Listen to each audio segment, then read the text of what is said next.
Қайырлы күн, құрметті әріптестер. Бүгін тарих пәні бойынша жасанды интеллект құралдарын қолдану бойынша нұсқаулық. Қазақстан тарихы 7 сынып 2 тоқсан. Сабақтың тақырыбы Шоқан Уәлиханов, алғашқы қазақ ғалымы.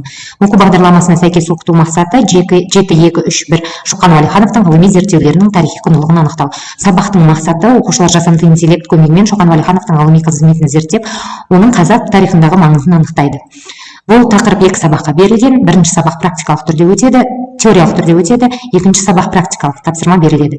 Оқушылар жасанды интеллект көмегімен Шоқан Уәлихановтың ғылыми қызметін зерттеп, оның қазақ тарихындағы маңызын анықтайды. ChatGPT немесе Gemini сияқты жиі құралын пайдаланып, қызықты сұхбат видеосын генерациялайды. Ең алдымен тапсырма журналистік сұхбат әдісі деп аталады. Оқушылар ChatGPT немесе Gemini сияқты жиі құралдарын пайдаланып, промпт дайындап алады видеоға. ChatGPT-ді ашамыз. Менде нұсқаулықта дайын промпт бар. Сол промптты көшіре отырып, ақпарат іздейміз. Видеоға промпт іздейміз. Нәтижесінде бізге міне видео генерацияға арналған промпт кинематографиялық шынайы стиль, ағылшынша генерация тиімді болу үшін ағылшынша промпт береді. Оны көшіріп аламыз. Міне қазақша болу керек деп барлығын көрсетеміз. Оны көшіріп аламыз да HeyGen деген осы видеоды генерациялайтын платформаға кіреміз. Кіргеннен кейін міне сценарий деп тұр. Сол жерге дайын промптымызды салып жібереміз.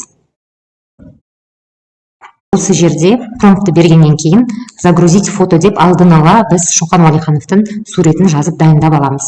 Бізге осындай дайын Шоқан Уәлихановқа подкаст, ғылым жолы дайын подкаст нәтижесін дайындап береді HeyGen.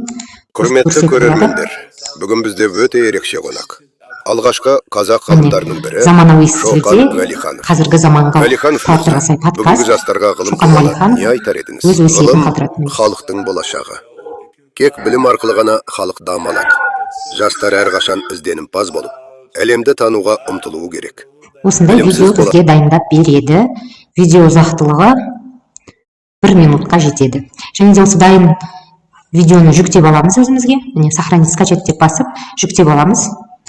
Және де осы дайын өнімнің, дайын видеомыздың міндетті түрде дайын өніміміздің QR-ын генерациялап алып, өзімізге дайын видео QR жасап аламыз.